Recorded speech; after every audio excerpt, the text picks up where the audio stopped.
Hi guys, কি খবৰ? সকলোৱে নিশ্চয় আশা কৰোঁ ভালে আছে চাগে। ময়ো বহুত দিন ভিডিঅ' বনাব সময় পোৱা নাই একচুৱেলি। ক'বলৈ গ'লে আজি 8 দিনে ভৰি দিলে। আজি মই আমাৰ গাঁৱতে মানে এটা অনুষ্ঠান পতা হৈছে, তাকে লৈ আজি ভিডিঅ'টো আৰম্ভ কৰিছোঁ। মানে কি হ'ল, আমাৰ গাঁওখনৰ নাম হৈছে লাইচেং গাঁও। লাইচেং গাঁৱৰ নৱদ্বীপ যুৱ সংঘৰ উদ্যোগত আৰু আমাৰ লাইচেং গাঁৱৰ সকলো ৰাইজৰ সহযোগত মানে কি হ'ল, আজি এটা অনুষ্ঠান পতা হৈছে। অনুষ্ঠানটোৰ নাম হৈছে কৃষি আৰম্ভণি উৎসৱ। এই অনুষ্ঠানটো প্ৰথম পতা হৈছে আমাৰ লাইচেং গাঁৱত। এইটো টপিকৰ ওপৰত আমাৰ যিটো অনুষ্ঠান পতা হৈছে। আৰু যিহেতু অসমীয়া সমাজত এতিয়া অসমৰ সকলো মানুহে এতিয়া খেতিত ধৰিব হৈছে, সকলোৱে খেতি আৰম্ভণি হৈছে, তাৰ লগত সংগতি ৰাখি এই অনুষ্ঠানটো পতা হৈছে। আৰু এই অনুষ্ঠানত আজি মানে কি হ'ল, আজি ৰাতিপুৱাৰ পৰাই 7 বজাৰ পৰাই কাৰ্যসূচী আছিল, কিন্তু মই একচুৱেলি দিনত যাব নোৱাৰিলোঁ। সেইবাবে গধূলি যাবলৈ ওলাইছোঁ। এতিয়া হৈছে সন্ধিয়া সময় হৈছে, আৰু সেইকাৰণে যাবলৈ ওলাইছোঁ। তাৰ বাবে এই ভিডিঅ'টো আৰম্ভ কৰিছোঁ। আৰু আজি তাত বিশিষ্ট অতিথি কেইজনমান মতা হৈছে, আৰু তাৰ লগতে অসমৰ জনপ্ৰিয় শিল্পী, পোনপ্ৰথমে ক'বলৈ গ'লে আমাৰ ৰাজীৱ শদিয়া ককাইদেউ, আৰু কুসুম কৈলাশ ককাইদেউ, আৰু মাধৱ ৰঞ্জন দা, আৰু আছে বাণী বাইলুং দা। তেওঁলোকক আজি মতা হৈছে। সুৰেৰে এনিশা উপচাম বুলি ভাবা হৈছে সকলোৰে। আৰু লগতে কাৰ্যসূচীত লিখা মতে কাইলৈ ৰাতিপুৱা মানে কি, আজি গোটেই ৰাতিটো এইবিলাক অনুষ্ঠান হোৱাৰ পাছত ৰাতিপুৱা যেতিয়া হ'ব, তেওঁলোকে আমাৰ যিবিলাক খেতি পথাৰত মানে কি গৰু হাল বা ম'হ হালে খেতি অলপ মানে কি হ'ল, এটা হাল বোৱা কথা আছে, কিন্তু কিমান দূৰ সঁচা মানে সম্ভৱ হয় নাজানিছোঁ, কাৰণ কেলৈ বতৰৰ কথা আছে, আৰু তেওঁলোকৰ গোটেই ৰাতিটো টোপনি ক্ষতি হোৱাৰ পাছত হয়তো নোৱাৰিবও পাৰে। যদি হয় আপোনালোকক দেখুৱাবলৈ চেষ্টা কৰিম। কিন্তু আজি ৰাতি কি হয়, কেনেকুৱা অনুষ্ঠান, কি গান গায়, আপোনালোকক দেখুৱাবলৈ চেষ্টা কৰিম। এতিয়া ব'লক ভিডিঅ'টো আৰম্ভ কৰোঁ। বন্তি প্ৰজ্বলনৰ কাৰ্যসূচী বৰ্তমান ইতিমধ্যে হৈ গৈছে, আৰু ইয়াৰ পাছতে আহিব কৃতি ছাত্ৰ ছাত্ৰীসকলৰ, আমাৰ গাঁৱৰ তেওঁলোকৰ সম্বৰ্ধনা অনুষ্ঠান। মানুহ জিলিকি থাকে এনেকৈ, যি মানুহ ভাল হয় সেই লাগিবলৈ মানে আপচো হ'লেও তেওঁ সমাজত জিলিকি থাকে, তেনেকুৱা কাম আমি কৰিব লাগিব। আৰু বিশেষকৈ বেছি কথা নকওঁ, ইয়াকে বন্তি প্ৰজ্বলন কৰি এইবাৰ মেট্ৰিক পৰীক্ষাত ভাল ফল লাভ কৰা কেইগৰাকীমান আমাৰ গাঁৱৰে ছাত্ৰ ছাত্ৰী সম্বৰ্ধনা অনুষ্ঠান এয়া। ধন্যবাদ। আৰু এতিয়া মানুহ যথেষ্ট অৱশ্যে গোট খাইছেহি। সন্ধিয়া হোৱাৰ লগে লগে সকলোৱে গোট খাইছেহি। এতিয়া সৌফাললৈকে যথেষ্ট বৰ্তমান বতৰটো ভালেই হৈছে বাৰু, কিন্তু ৰাতিলৈ হয়তো বৰষুণ দিব পাৰে। সঁচাও হয়, আমাৰ কেইজনমান এয়া হৈছে বিশিষ্ট অতিথিসকলৰ সম্বৰ্ধনা অনুষ্ঠান। ইয়াৰ পাছতে আহিব আমাৰ ৰাজীৱ শদিয়া ককাইদেউসকলৰ গীতৰ শৰাই। এতিয়া চাওক আপোনালোকে ৰাজীৱ শদিয়া ককাইদেউৰ গীতৰ শৰাই। দোকানৰ পৰা কিনি অনা গামোচাহে আমি আজিকালি ব্যৱহাৰ কৰিব লাগিব। আমাৰ শিপিনীসকলে যিহেতু তাত নোযোৱা হ'ল। আৰু কি কৰিছোঁ, অসমীয়া মাধ্যম আমাৰ ল'ৰাক নপঢ়াওঁ, মাতৃভাষা নুফুটে মুখ, ইংৰাজী নুফুটে মুখ, পাপা মামি বুলি মাতিলেহে ভাল পাওঁ, আই পিতাই নিশিকাওঁ লাজ, অসমীয়া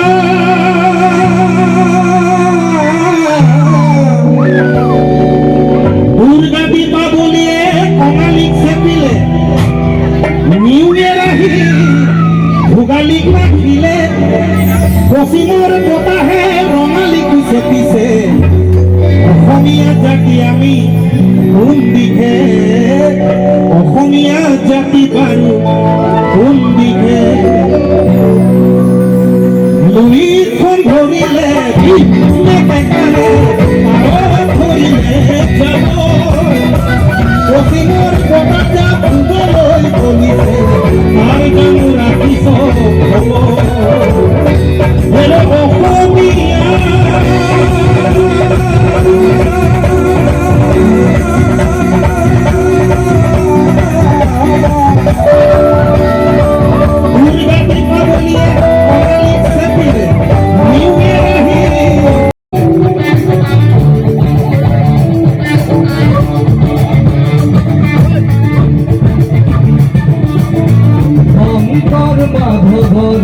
মিলন ভূমি, এয়া মোৰ অসমী আইজননী শঙ্কর মাধবর মিলন ভূমি হে অমর ভূমি আইজননী উদরা ধুধরা ভবিষ্যৎ শ্যামলা উদরা ধুধরা ভবিষ্যৎ শ্যামলা হে অমর ভূমি আইজননী হে অমর ভূমি আইজননী জয় ভাবি গুণ জয় ভাবি গুণ জয় ভাবি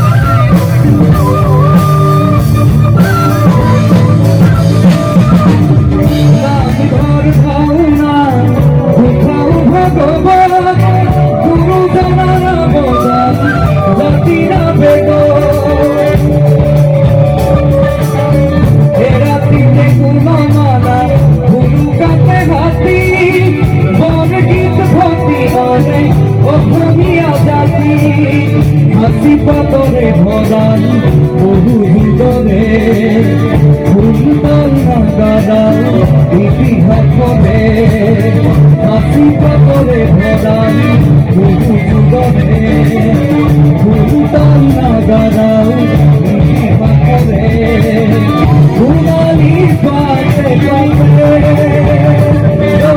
ভাবি গুণ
আপোনালোকে গম পায় আমাৰ অসমীয়া মানুহ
মই এতিয়া ঘৰলৈ বুলি আহিলোঁ আৰু যিহেতু প্ৰগ্ৰেম বৰ্তমান শেষেই হ'ল এতিয়া ৰাতিপুৱা 4 বাজিব সময় হৈছে আৰু আজি যিটো ৰাতিপুৱা প্ৰগ্ৰেম আছিলে যিটো নেকি হাল বোৱাৰ প্ৰগ্ৰেম আছিলে সেইটো হয়তো নহ'ব সেইকাৰণে মই আহি দিলোঁ কাৰণ মানে যথেষ্ট বৰষুণ হ'ল আৰু তেওঁলোক গায়ককেইজনে বহুত গান গালে তাৰ শেষত এতিয়া দেখিবলৈ পাইছোঁ মানে পূৰা দুৰ্বল মানে বহুত ভাগৰুৱা হৈ পৰিলে সেইকাৰণে আহি দিলোঁ আৰু যদিহে শেষত ভিডিঅ'টো ভাল লাগিলে লাইক কৰিব কমেণ্ট কৰি আৰু ছাবস্ক্ৰাইব কৰিব আজিলৈ ভিডিঅ'টো ইমানতে সমাপ্ত ৰাখিছোঁ জয় আই অসম।